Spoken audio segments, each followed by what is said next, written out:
Cold Comfort Farm by Stella Gibbons, Chapter 14. Perhaps some pregnant quality in the mildly restless air of the spring evening had infused itself into the room where old Mrs. Starkadder sat before the huge bed of glowing cinders in the grate. For she struck suddenly, fiercely upon the little bell that stood ever at her elbow. At least it was at her elbow whenever she sat in that particular chair.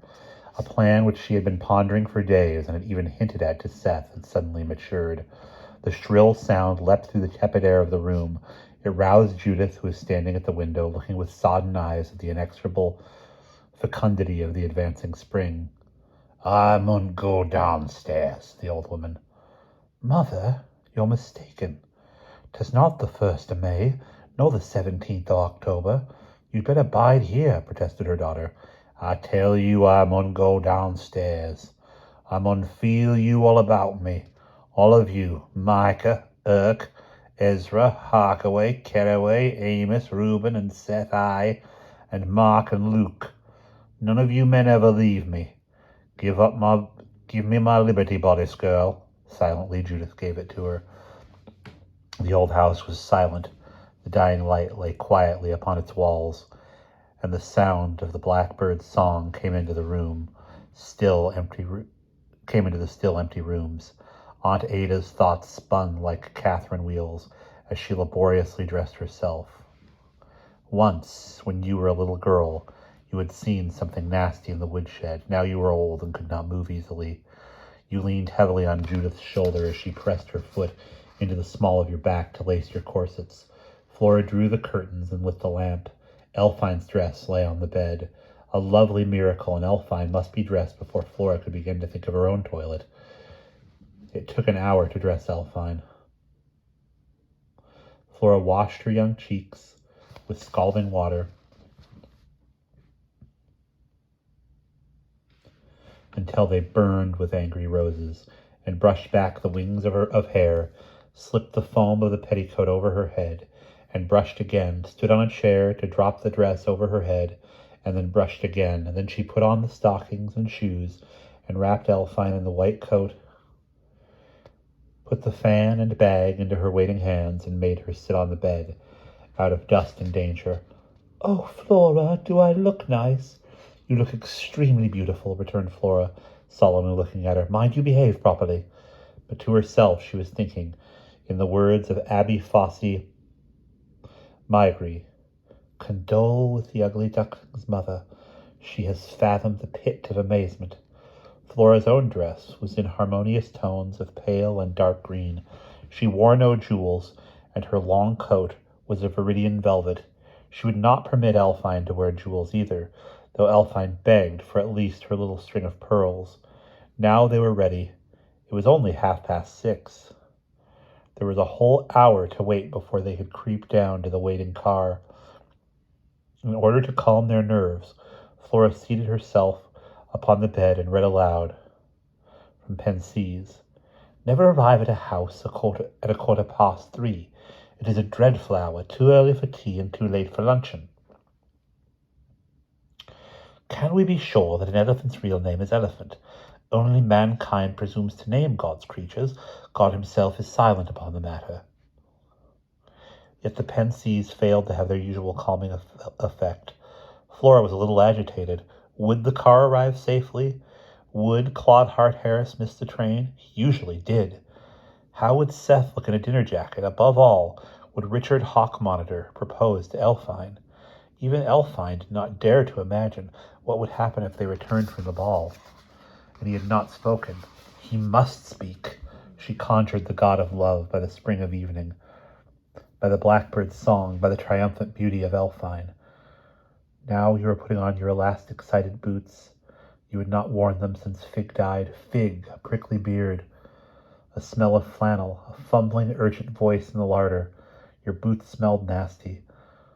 Where was the lavender water? You made Judith sprinkle some inside and out. Now your first petticoat. "Flora," said Elfine, "I am afraid I feel sick." Flora looked sternly at her and read aloud, "Vanity can rule the queasiest stomach." Suddenly there was a tap at the door. Elfine looked at Flora in terror, and Flora noted how her eyes became dark blue when she was moved. It was a good line. "Shall I open it?" whispered Elfine. "I expect it's only Seth." Flora got off the bed and tiptoed to the door. When she opened it 1/8 of an inch, indeed it was Seth in a ready-made dinner jacket, which in no way destroyed his animal grace. He merely looked like a panther in evening dress. He whispered to Flora that a car was coming up the hill, and that perhaps they had best come downstairs. "Is Urk anywhere about?" asked Flora, for she knew that if he could mess things up he would. "I saw him hanging over the wall up at Ticklepenny's talking to the water voles an hour ago," replied Seth. "Oh, then he is safe for another half-hour at least," said Flora. "I think we might go down then. Elfine, are you ready? Now, not a sound. Come along." By the light of a candle which Seth carried, they made their way safely down to the kitchen, into the kitchen, which was deserted. The door leading into the yard was open, and they saw a big car, just visible in the twilight, drawn up outside the gate at the other end of the yard. The chauffeur was just getting down to open the gate, and Flora saw, much to her relief, that another person, who must be Claude, was peering out of the car window. She waved reassuringly to him, and caught the words, "Too barbarous," floating across the evening air. She motioned frantically to him not to make a noise. "I'll carry Elfine. She mustn't spoil them shoes," whispered Seth, with unexpected thoughtfulness, and picked his sister up and strode off with her across the yard. He made a second journey with Flora, and she hardly had time to decide whether or not he was holding her unnecessarily tightly when she found herself safely popped into the car and squeezing the outstretched hands of Claude, with Elfine smiling prettily in the corner.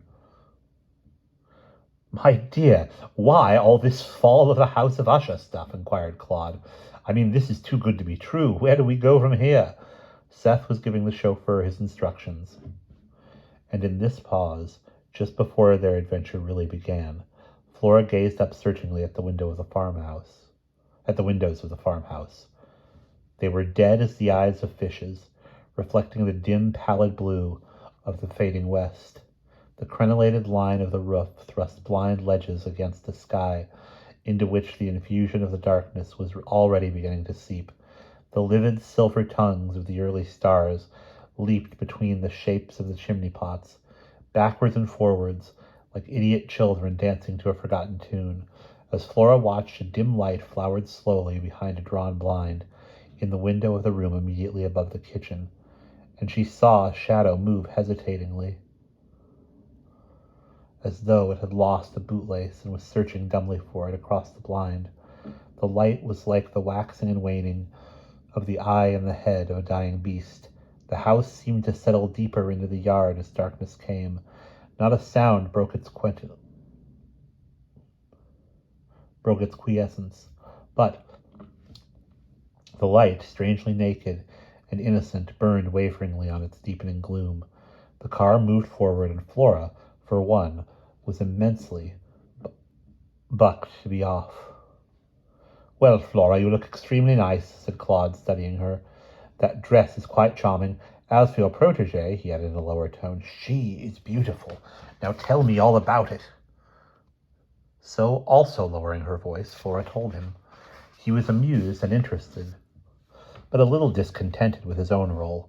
"I feel," he complained, "like a minor character out of Cinderella." Flora soothed him by telling him that this excursion into the hinterland of Sussex should afford him a pleasant change from the excessive urbanity of those circles in which he habitually moved. And the rest of their journey passed pleasantly enough. Seth was inclined to swagger, as he was nervous of Claude's tailcoat and white waistcoat, and irritated by his casual voice, but he was too excited and looking forward too much to the dance to make himself really disagreeable. The assembly rooms at Godmere were reached by the party without mishap. The high street was crowded with traffic, for most of the guests had come in from outlying villages and houses in their cars, and a big crowd had come in by bus from miles round to gather outside the doors in the marketplace to see the guests going in. The party, from cold comfort, was fortunate in being in the hands of a competent chauffeur. He actually found a site in a narrow cul-de-sac just round a turning close to the rooms where he parked their car. Flora instructed him to return at 12 o'clock when the ball was over, and inquired how he proposed to spend the rest of his evening. "I shall go to the talkies, madam," he replied respectfully. "Aye, there's Marie Rambeau in red heels at the Orpheum." "Aye, there's Marie Rambeau in red heels at the Orpheum," broke in Seth eagerly.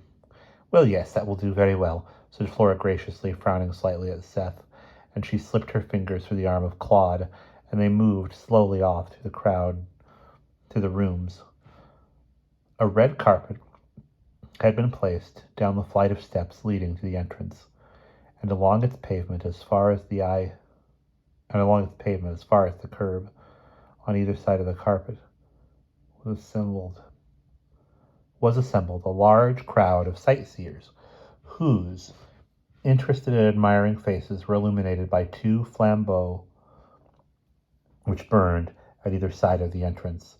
Just as Flora's party was mounting the first steps amid a murmur of admiration from the crowd, she thought she heard someone say her name, and looked in the direction from which the sound came. She perceived none other than Mr. Mybug, perilously poised upon the plinth of a lamp-post, and accompanied by another gentleman of disordered dress and wild appearance, whom she judged to be one of his intellectual peers. Mr. Mybug waved gaily to Flora, and he looked cheerful enough, but she, foolish creature, felt a little sorry for him because he was rather fat and his clothes were not very good. And when she compared his personal appearance with that of Charles, who was always so neat except when the lock of his black hair descended over his forehead while he was playing tennis or otherwise agitated, she felt that Mr. Mybug was one of our more desolate figures, and almost wished he were coming to the ball.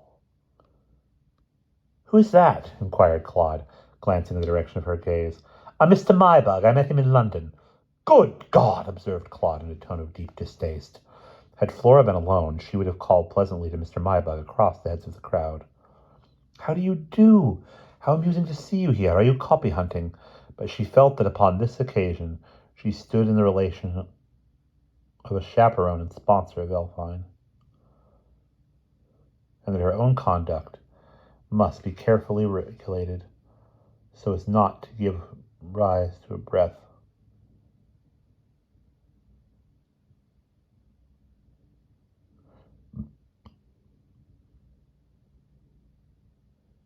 And we'll pause there.